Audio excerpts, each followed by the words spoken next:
My GF demanded I cancel a $2,500 trip to Harry Potter World, where she'd leave me. Am I the villain here? I'm a 27-year-old guy, and I've been with my girlfriend, also 27, for the past 4 years. Our relationship has had ups and downs, but we've always been good at communicating and respecting each other's boundaries, until now. Ever since I was a kid, I've dreamed of visiting Universal Orlando, specifically the wizarding world of Harry Potter. I grew up on the books and movies. It's one of those nostalgic things for me, tied to memories with my dad. Sadly, my dad passed away recently. It hit me hard. I inherited some money, not life-changing, but enough to pay off my debts and have a bit left over. I decided to finally do something for myself and book this trip I've always wanted. To make it even better, I invited my best friend to come along. He's a Star Wars fanatic, and we figured we'd split time between Universal and Disney World. We both agreed this was probably our only shot to do something like this for the foreseeable future. When I told my girlfriend about it, she initially seemed supportive. She said she wasn't interested in coming, which I respected. From the beginning of our relationship, we had a boundary. I could enjoy Harry Potter, but she wouldn't be involved in anything related to it. She's very socially conscious and has always disliked J.K. Rowling for her comments about the trans community. Her younger brother is trans, so this is extremely personal to her. I've always respected that and never tried to push the subject. So I booked the trip under that agreement, thinking everything was fine. Everything changed about a week ago. She came across a viral post on social media detailing how Rowling allegedly uses her wealth to fund anti-trans organizations and campaigns. She immediately confronted me, visibly upset, and asked me if I was still planning to go. I told her yes, I'd already paid for the whole thing, and the tickets were non-refundable. Her reaction shocked me. She started yelling, calling me complicit in transphobia, and accusing me of betraying her trust and her brother. I tried to stay calm and reminded her of the agreement we made at the beginning of our relationship, that I could enjoy the content on my own and she wouldn't participate. She said that agreement was no longer valid because the situation had changed and now I was actively supporting someone who was harming her community.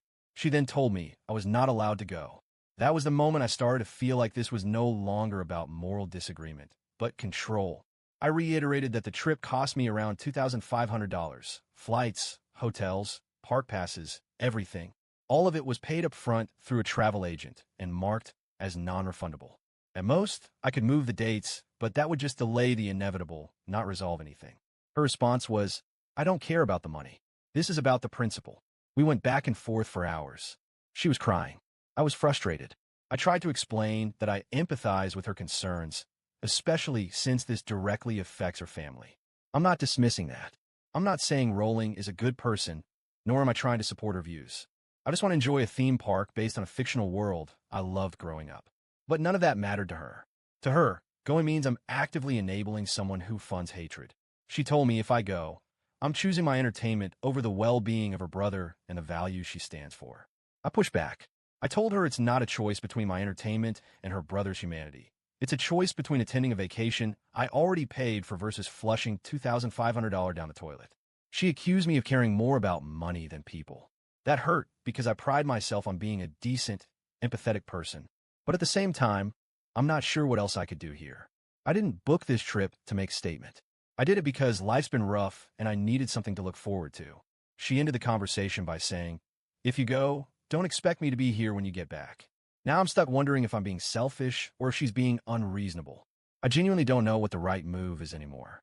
On the one hand, I understand her pain. Her brother being trans makes this all the more personal for her.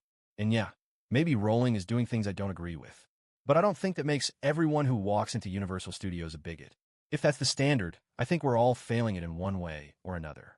At the same time, it feels like I'm being emotionally blackmailed. I was honest about this trip from the start. She didn't say anything until it was too late to back out without major financial loss. If she'd spoken up when I first booked, I might have reconsidered. But now, it feels like she's drawing a moral line in the sand and daring me to cross it, with the relationship as collateral. I love her. I care about her brother. But I also believe in personal autonomy. I don't think a healthy relationship means demanding the other person cancel their plans or policing where they go, especially when they've been transparent and respectful throughout. So here I am, Reddit, stuck between doing something I've always dreamed of and potentially destroying my relationship. I don't feel like I'm choosing Harry Potter over human rights. I'm just trying not to waste thousands of dollars on a trip that has nothing to do with J.K. Rowling personally. I'm not buying her books. I'm not following her online. I'm just going to a theme park based on a story that meant a lot to me as a kid. Am I being selfish for not canceling? AITA for choosing to go.